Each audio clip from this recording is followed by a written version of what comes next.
बेळगाव शहर हे किल्ल्याचं, संस्कृतीचं आणि एकात्मतेचं शहर. इथे पिढ्यानपिढ्या मराठी, कन्नड, उर्दू, गुजराती, मद्रासी, मल्याळी समाजांनी एकत्र येत, एकत्र नांदत बेळगावमध्ये आपल्या परंपरा आणल्या, आपल्या चालीरीती आणल्या आणि त्या बेळगावची आणि वेणुद्राक्षी एकरूप केल्या. या सगळ्या सांस्कृतिक वारशात कॅम्प भागातील श्री महामाता कुंतीदेवी मंदिर हा एक वेगळाच दुवा जोडतो.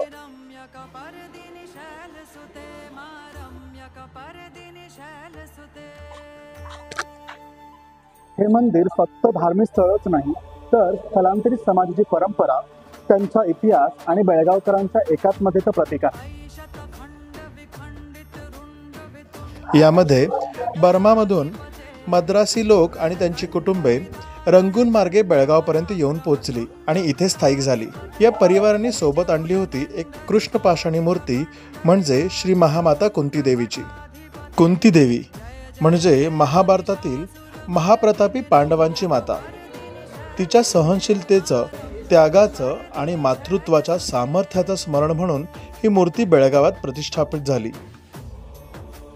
कॅम्प भागातील मद्रास स्ट्रीटवरील याच फणसाच्या झाडाखाली ही मूर्ती पहिल्यांदा ठेवण्यात आली आणि तिथूनच या देवीच्या पूजेची परंपरा सुरुवात झाली. बेळगावचा दसरा आणि नवरात्र उत्सव प्राचीन परंपरेसाठी प्रसिद्ध आहे.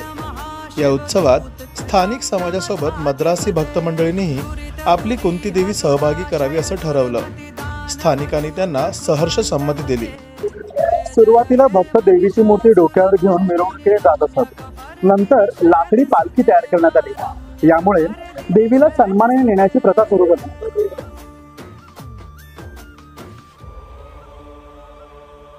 यातील खास गोष्ट म्हणजे स्थानिक व मद्रासी समाज घटकांनी एकत्र येऊन उत्सव साजरा केला.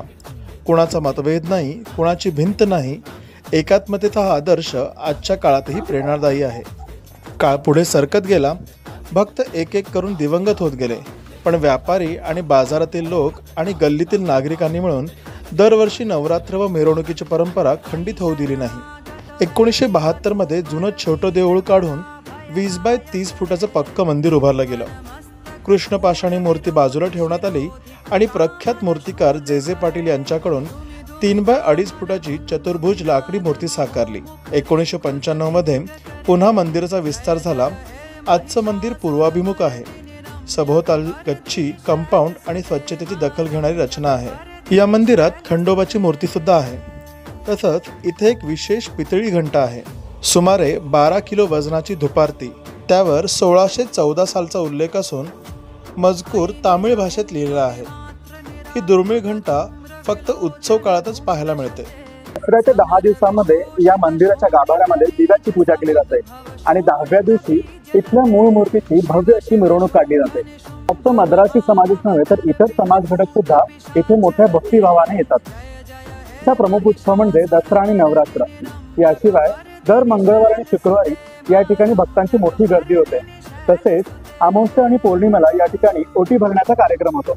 जगभर स्थायिक झालेल्या भक्तांनाही नवरात्रीच्या निमित्ताने बेळगावात येऊन कुंती देवीचं दर्शन घेणं महत्त्वाचं वाटतं. बेळगावात स्थिरावलेल्या अशाच विविध समाजाच्या मंदिरांची माहिती आपण बेधडक बेळगावच्या माध्यमातून देणार आहोत. व्हिडिओ आवडल्यास लाईक करा, शेअर करा आणि पेज फॉलो करायला विसरू नका. धन्यवाद.